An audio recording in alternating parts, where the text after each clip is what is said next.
Their Majesties request the presence of His Grace, Joseph Angus Wilson of Clan Gun.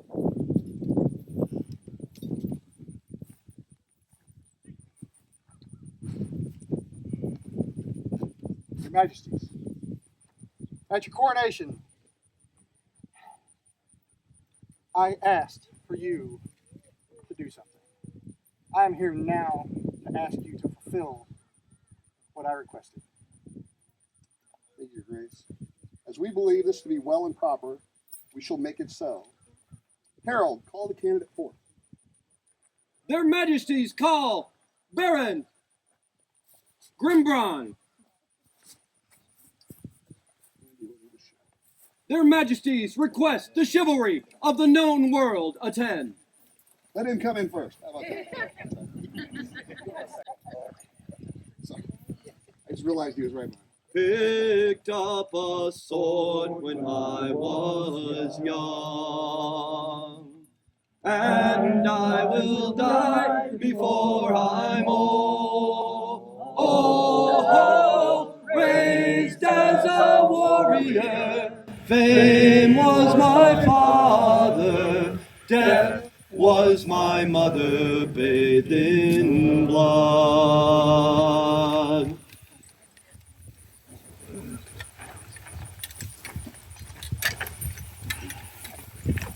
Your Grace. For some reason, I thought there was a part where you were going to take the Yes, after she takes the... all right. I should read forward. All right.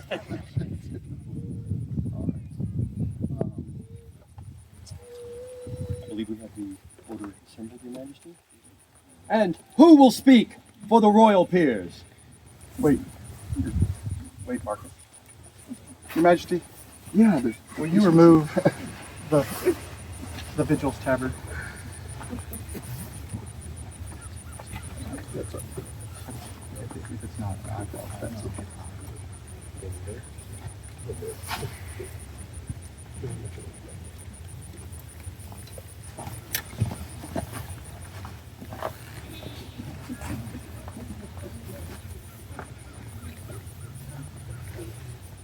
There is one piece of business that I must do. we're on that page. Go. My brother, you have worn the belt of the Baldric of Bumble longer than I have. And it is a duty that you have lived up to all that time. I would now take this from you so that you may become more than what you are.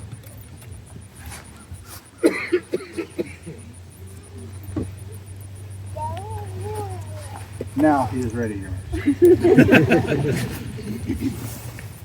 Who will speak for the royal peers? I would, Your Majesty.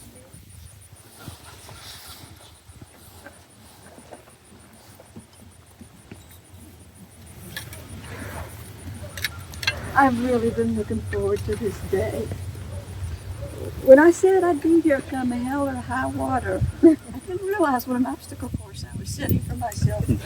But I'm so happy to be here. No, so don't forget. Years ago, when you were squire to Pavel, and Pavel and I ceased to be a couple, you came to me and said, I don't care what's happening there. You're still Mom. Such a proud and happy Mom.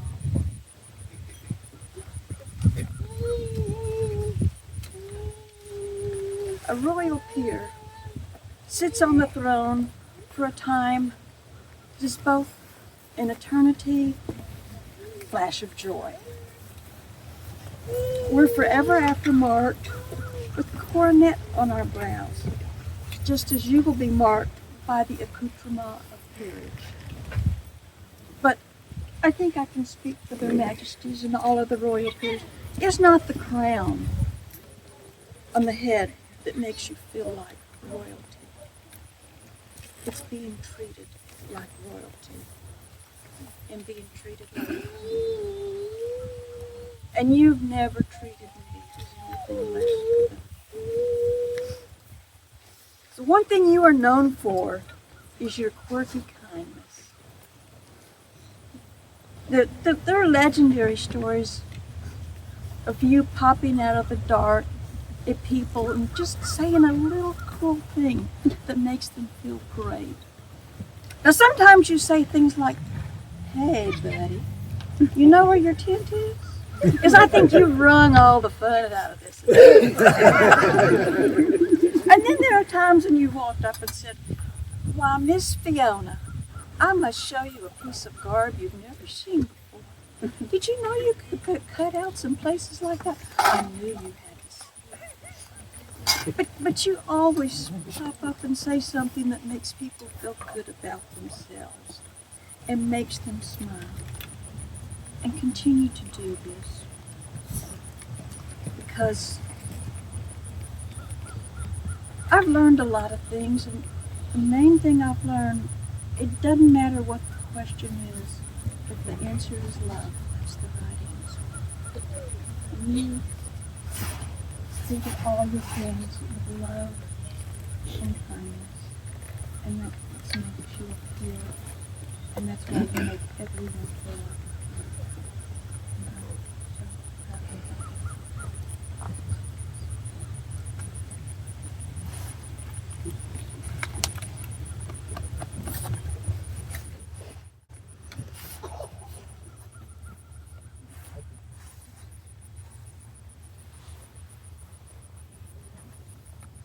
And who will speak for the Order of the Laurel?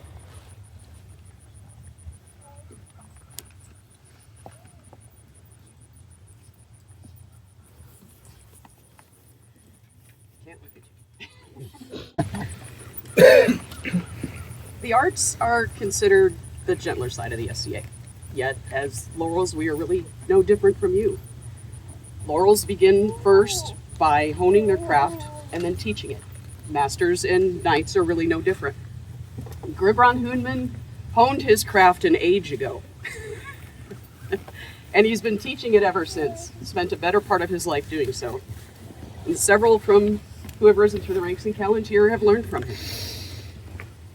On his gentler side, there exists a chivalric nature, demonstrated always by courtly manners, kindness, and grace. Mr. Shahan Benning, a fellow Laurel and Callantyre, once wrote, "One of the unique aspects of the SCA is the emotional reality that we create. And this emotional reality, or that moment, some may call the dream, others may simply say it's a special ambiance, and still others may tell you they've experienced a time slip of some sort. Laurels seek to contribute to this through their art. Mr. Grimmbrand contributes to it, most importantly, through those courtly manners, that kindness, and that grace, immersing everyone he meets into that reality. You're an immersive experience. My friend, to the fighter in you, as a Laurel I would say, always continue learning and teaching. To that chivalric nature, I charge you to instruct all future generations of your house in its art and its importance."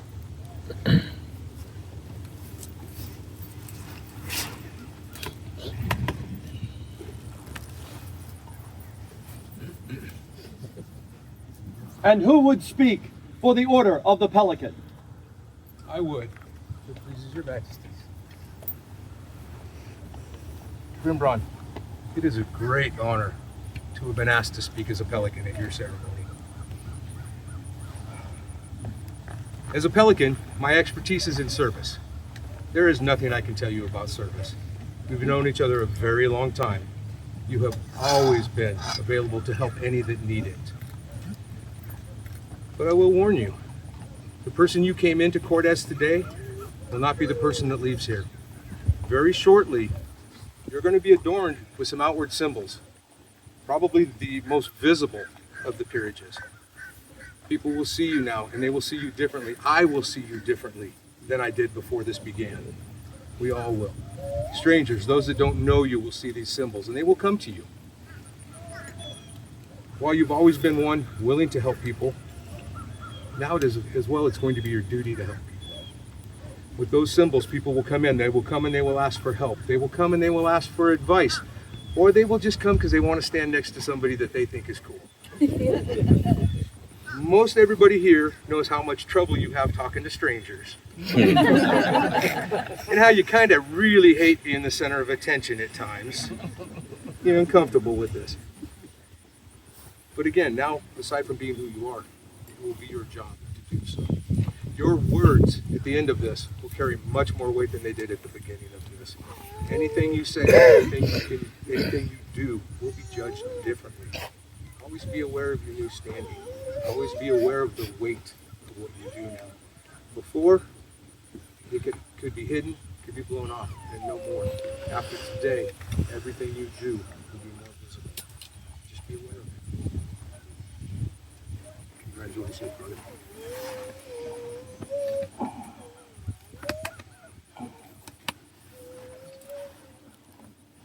That rope's going to take one of us out. And who will speak for the Order of the Chivalry? I will.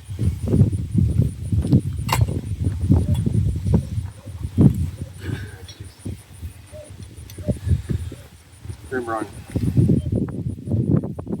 there is very little I can tell you about honor, good behavior. You embody those things. And you are a man of worth who embodies them.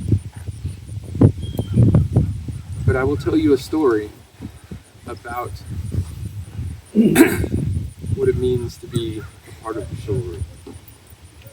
In ancient days, all people were equal.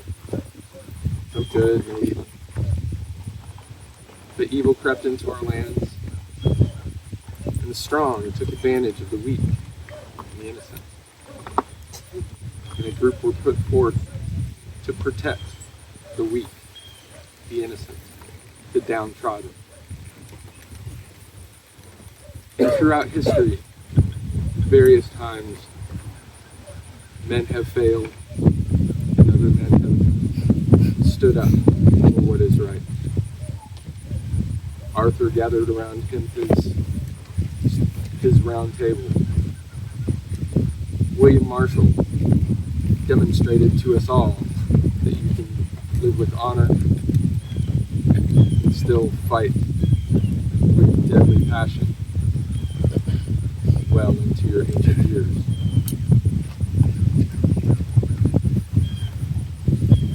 In this last century, a small group of people in this small backyard revived the traditions that we continue now. I'm sure they had no idea. But what they recreated was a group of people who would stand up for the innocent, the weak, the poor and downtrodden.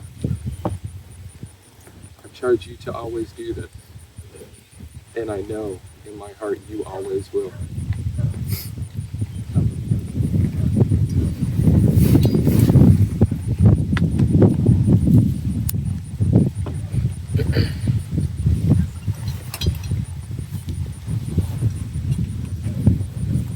And who will speak for the orders of defense?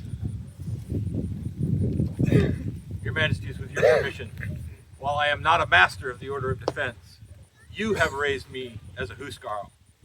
I would speak for their community. I will not speak to Grimmbrand. I will speak to you of Grimmbrand. The Steel community values three things above all: courtesy on and off the field, courage on and off the field, and love.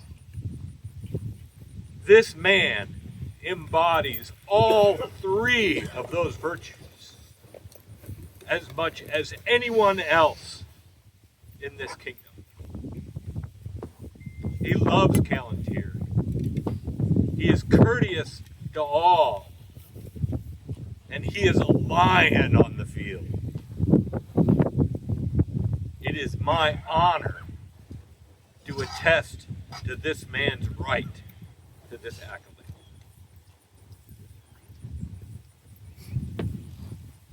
And who would speak for the populace? I would. Grimmbrand. Where do we even start with you? There's a lot of places. But for the populace, we look to peers and the Order of the Chivalry to be wells of strength and skill, wisdom and encouragement, often safety. When I think of the SCA and I think of those characteristics, you are the first person I think of. The time that I've known you, you have shown yourself to be one of the most encouraging men here. Someone who is always safe to go to. Reminds me to be gentle. Man, I'm so glad to see you here. There's no one I would rather see.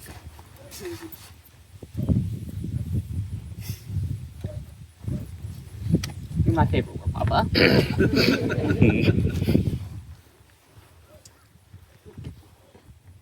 Grimmbrand, today we have heard your worth to our army and to our kingdom. Having heard what it means to be a member of our Order of the Chivalry, is it still your desire to enter this order? That was your last option to get out. All right, I know that. We have also heard of your nobility and courage, and you have set vigil, as is part of our ancient and venerable custom. I see we did that part. Okay. We had Grimmbrand. Your Majesty. You've been asked to join the Order of Chivalry. And the SCA of the Chivalry has two parts. It has knights and masters. Originally created knights to protect the innocent, to be in fealty to the crown at all times. We found that we had to create masters because we had people, because of personal reasons, religious beliefs, work reasons, they could not swear fealty or be in fealty all time, which is required of a knight. But they still deserve to be in this Order of Chivalry. Those are both things. You get to choose whichever you'd like to be in, for whatever your reasons are. But you do have to tell us now so that we can go on with the ceremony, which it's going to be. Which would you choose?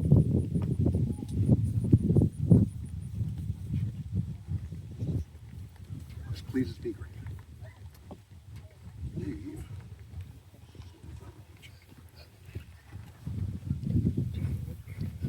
Since by the sword you have gained a claim, so by the sword you shall be known.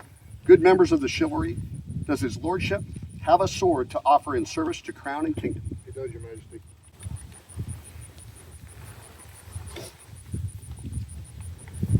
Mr. Grimmbrand. Sword is the weapon of a knight. One edge of the sword cuts to the truth.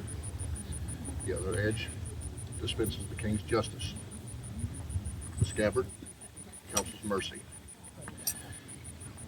Without truth, there can be no mercy. Without mercy, there can be no truth. Wield this with courage.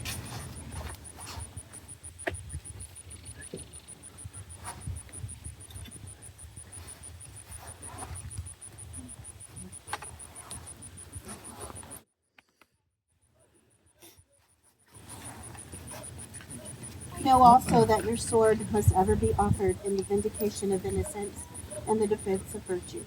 For a knight must always champion that which is good.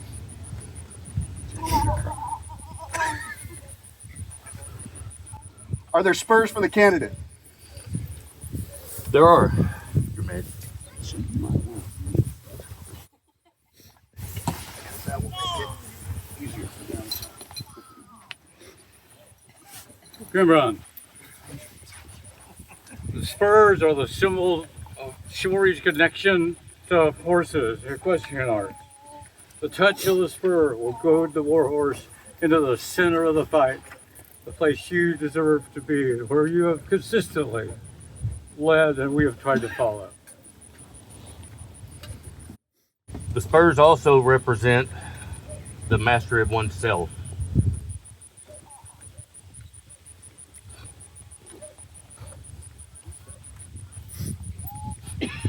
which oftentimes is way more difficult than mastering an animal. We started this journey together 37 years ago.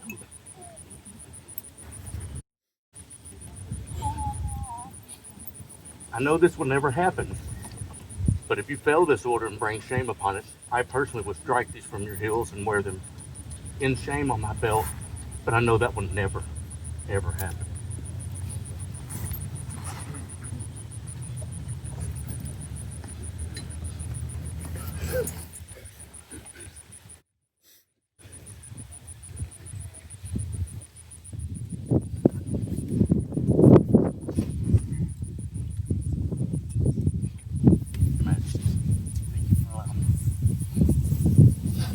Grimmbrand.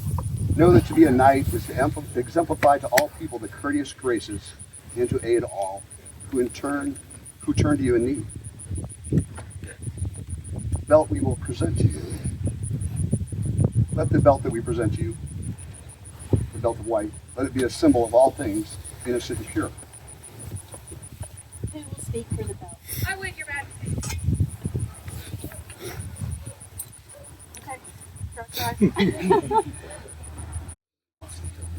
Okay, Sorry. This was given to Master Pavel years ago. It isn't pretty.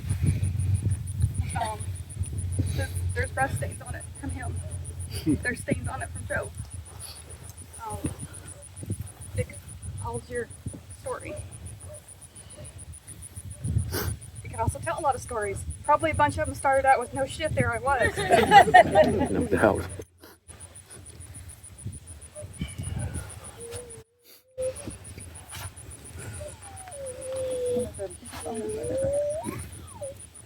And you will wear this well.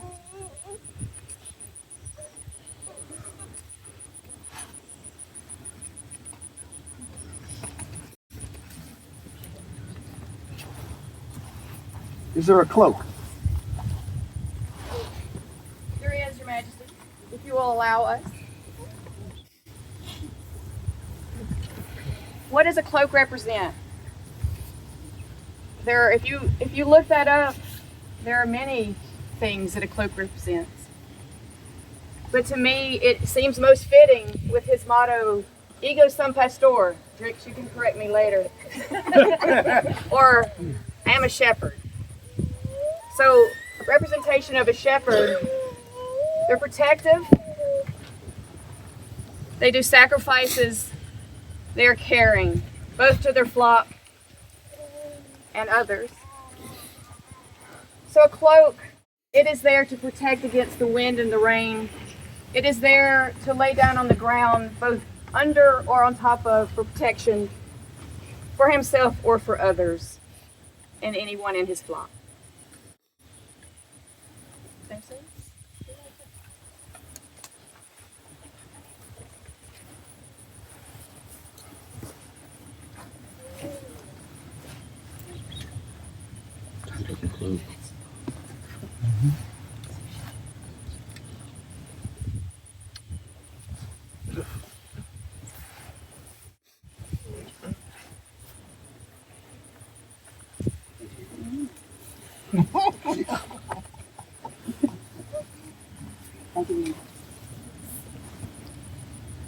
Who will speak of the chain? By Your Majesty, I would.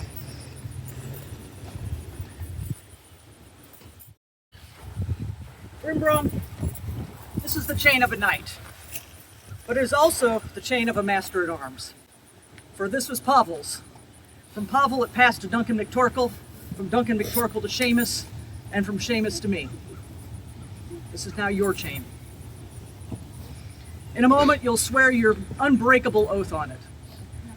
Know when you swear that oath, you swear that oath not only to crown and kingdom, you also swear that to the circle, that you will always uphold the ideals of chivalry.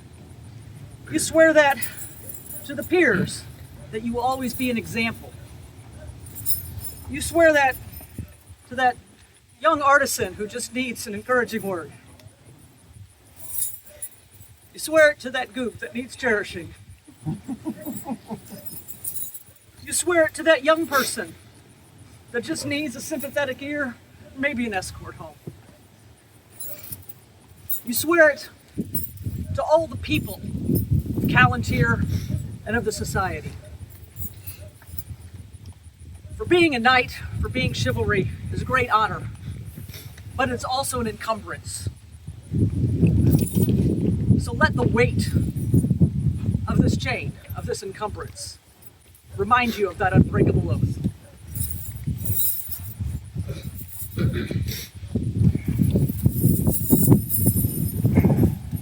Your Majesties, Grimmbrand has been vested with the ancient and venerable accoutrements of a knight.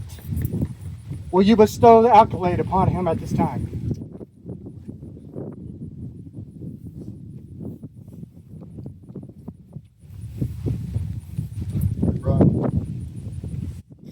I've heard a lot of posts, a lot of things about being a knight.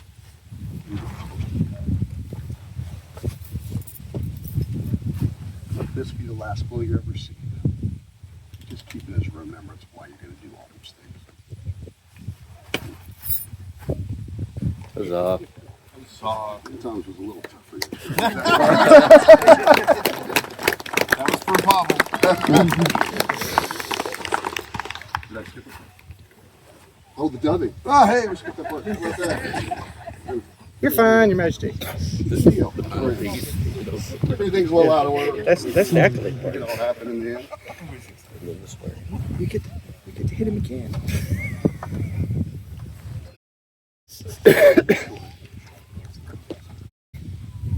May your sword never strike against the unjust and the ignoble. May your shield ever protect the weak and the innocent. And may your eyes clearly see the difference.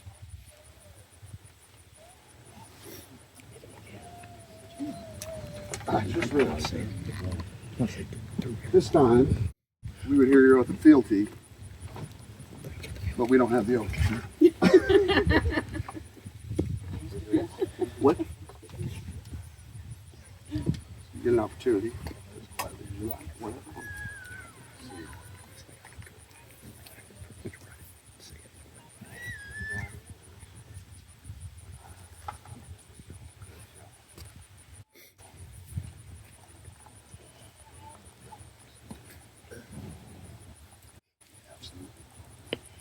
Here you go. Accept your fealty. It was the night you were fealty for the rest of the time you're in this game, no matter what. You have that chain. What you don't. It's always an opportunity to swear to each crown that you have in that position. Thank you, my friend. Grimmbrand, rise a knight. Side. Now hit him again. Hit him again. That first one didn't count.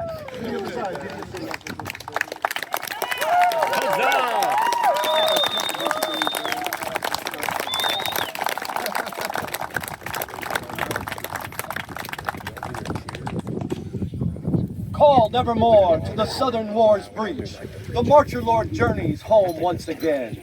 Friends far and near send him greetings on each passage from dark hills to the battle's fen. At the kingdom's edge is his mastery sought, for ancient dances of sword, word, and deed. Gruff teachers' lessons are most dearly bought, the tuition paid in blood, tears, and grief. Pilgrim's Gate calling west, tasting victory, making stone, carving flesh with an iron hand.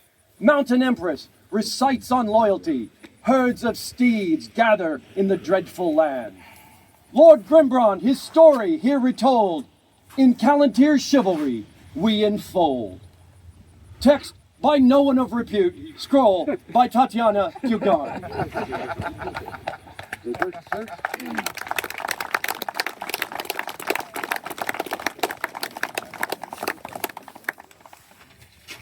Nice. Woo. Look at the likeness. That is Isn't that great? amazing.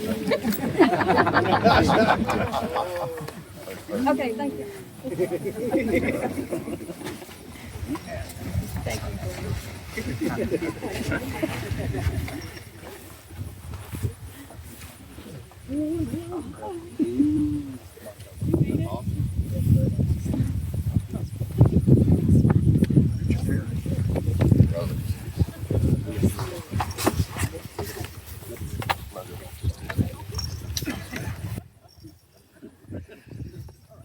Well, the foemen have fired the gates, men of mine, and the water is spent and gone. So bring me a cup of the red our wine, I shall never drink but this one.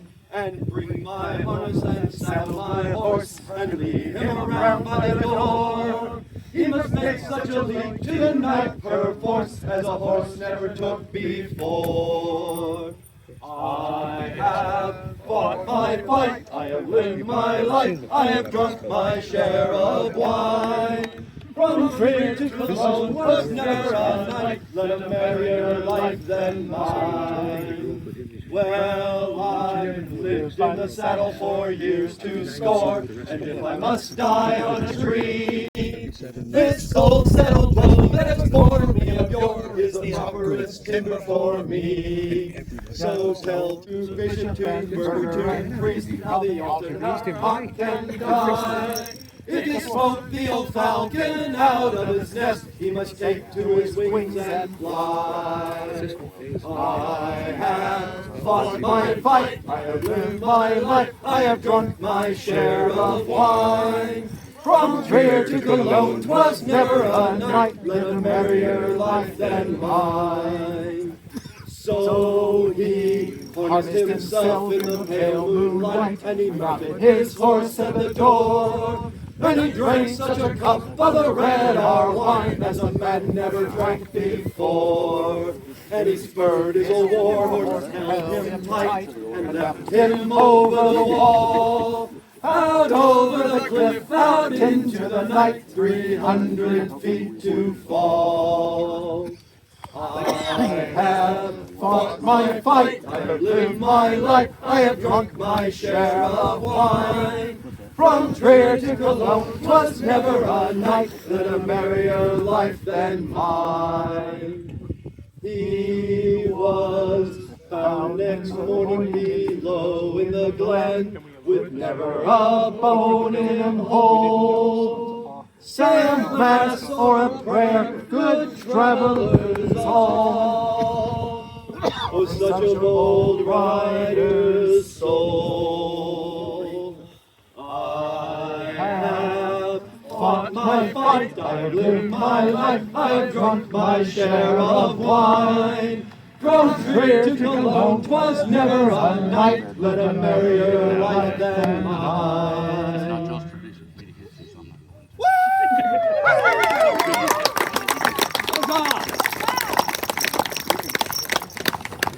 Keep going.